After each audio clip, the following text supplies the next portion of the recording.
सलार ने अपनी माँ अंजम अंजुम से दरख्वास्त की कि वो करिश्मा के घर जाएं और अरुष्मा को वापस लाने के लिए कहीं। लेकिन अंजम ने साफ इनकार करते हुए कहा कि जो लोग दूसरों के घर उजाड़ते हैं वो कभी अपना घर नहीं बसाते। फिर भी बेटे की खुशी के लिए अंजम मजबूरन और उष्मा के घर पहुंचे। लेकिन दोस्तों, और उष्मा का दिमाग गोया बिल्कुल खत्म हो चुका था। सलार के वालिदीन के आने और बहुत इल्तजा करने के बावजूद भी उसने वाज़ेह तौर पर इनकार कर दिया कि वो सलार के साथ वापस नहीं जाएगी। असल वजह यह थी कि अरुष्मा वाकई सलार से अली हदगी चाहती थी।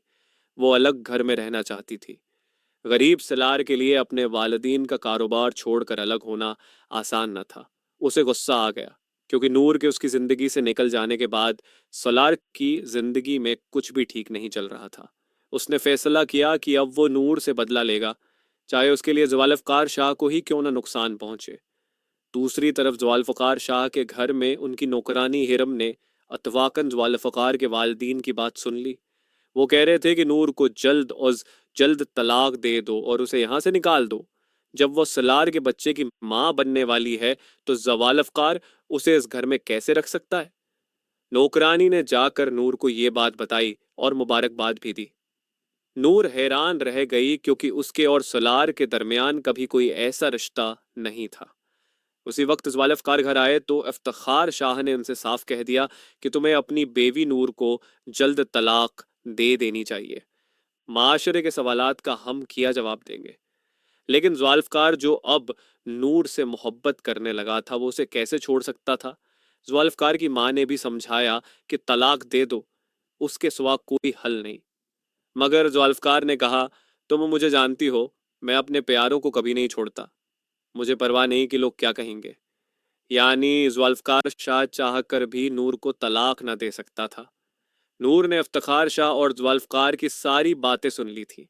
जैसे ही ज़ुल्फ़िकार अपने कमरे में आए, नूर ने पूछा कि चचा आपसे क्या कह रहे थे। उन्होंने कहा कि मुझे छोड़ दो। ज़ुल्फ़िकार गुस्से में बोले, नहीं, उन्होंने कुछ नहीं कहा और मैं तुमसे बात नहीं करना चाहता। नूर ने भी गुस्से में कहा, मुझे आपके सूत से नफरत है। आपने कैसे यकीन कर लिया कि मैं सलार के बच्चे की माँ बनने वाली हूँ। यकीनन कोई गलत फहमी है। अगर आपको मुझ पर शक था तो फौरन मुझे अस्पताल ले जाते, टेस्ट करवाते और दूध का दूध पानी का पानी हो जाता। नूर के पर एतमाद जवाब से ज़ुल्फ़िकार एक लम्हे के लिए हैरान रह गए। फिर उन्होंने खुद से पूछा, मैं नूर पर कैसे शक कर सकता हूँ। फिर ज़वालफ़कार नूर की बात मान गए और सीधे अस्पताल पहुंचे। टेस्ट के बाद पता चला कि नूर हामला नहीं है। ये सच जानकर ज़वालफ़कार का चेहरा गुस्से से लाल हो गया। अब उन्हें अपने वालिद इफ्तिखार शाह की साजिश का पता चल गया था। वो सीधे उस डॉक्टर के पास गए जिसने कहा था कि आपकी बेवी हामला है। ज़वालफ़कार ने डॉक्टर को ज़बरदस्ती बोलने पर मजबूर किया। डॉक्टर डर गया और बोला, साहब, मैंने झूठ बोला था क्योंकि आपके वालिद इफ्तिखार शाह ने कहा था, माफ कर दें। डॉक्टर के मना से सच सुनकर ज़वालफ़कार गुस्से में वहां से निकले। लेकिन जैसे ही सड़क पर पहुंचे, अचानक एक कार से उनका शदीद हादसा हो गया। अब दोस्तों, सबसे बड़ा सवाल यह है कि ज़वालफ़कार का यह हादसा किसने करवाया। क्या यह सलार का हाथ था जो नूर से बदला लेना चाहता था, या महज इत्तेफाक था। दोस्तों, अगर आप भी चाहते हैं कि सलार को उसके किए की सजा मिले तो कमेंट करें। सलार अब रसवा होगा। ये सिर्फ हमारी पेश गोई है जो तफरीह के लिए बनाई गई है। ये गलत भी हो सकती है। अगर वीडियो पसंद आई तो लाइक करें और चैनल को सब्सक्राइब करना ना भूलें।